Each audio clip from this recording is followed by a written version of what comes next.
కానీ ఇప్పటి వరకు అయితే మా ఈ ఉన్న రైతులకు 50 మంది దాకా మా రైతులందరికీ ఎవ్వరికి మాఫీ కాలేదు. ప్లస్ మేము డబ్బులు ఎక్కువ ఉన్నాయి కాబట్టి అవి కూడా డబ్బులు కట్టమంటే అందరం కట్టినాం. రసీదు కూడా చూపించి విలేకరులు అందరికీ చూపించినాం. వీళ్ళు అంతా భ్రాంతి చేస్తారు అంతేగాని డబ్బులు మాఫీ అయితే తెలియదు, ఏమైనా తెలియదు సార్. ఎప్పుడోసారి బాగా ఇవ్వలేక ఒకరికి తక్కువ ఉన్న వాళ్ళకి అయితేనే కానీ మాకైతే మా పంగడిపల్లి రైతులకు అయితే దగ్గర 70% కాలేదు సార్, 30% అయినాయి సార్ ఇక్కడ. కాబట్టి దయచేసి మా అందరికీ మాఫీ చేయగలరని మేము కోరుకుంటున్నాం. నేను అల్లాపూర్ రవీందర్ అనే రైతును. కాంగ్రెస్ ప్రభుత్వం గత 2018 నుండి రుణాలు తీసుకున్న వారికి మాఫీ చేస్తా అని చెప్పింది.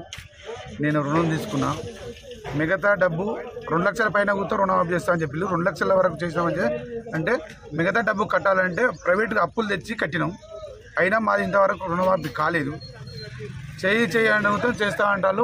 బడ్జెట్ ఏమో మనకు తెలియదు కానీ మొత్తానికి అయితే డబ్బు కాలేదు.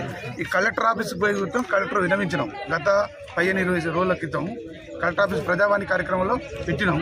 పోయి రసీదు నా పేరు మీద కుటుంబం పేరు మీద 2 లక్షలు ఉన్నది. కుటుంబం అని అన్నాడు, రేషన్ కార్డు అన్నాడు. ఇద్దరు కొడుకులకు రేషన్ కార్డు లేదు, నా మీదనే రేషన్ కార్డు ఉన్నది. నాకు 2 లక్షల రుణమాఫీ కాలేదు. మిత్తి కట్టిన ప్లస్ ఇంకో 1000 రూపాయలు కూడా లోపల కట్టిన, అవి కూడా కాలేదు. మిత్తికి తెచ్చి కట్టినాం.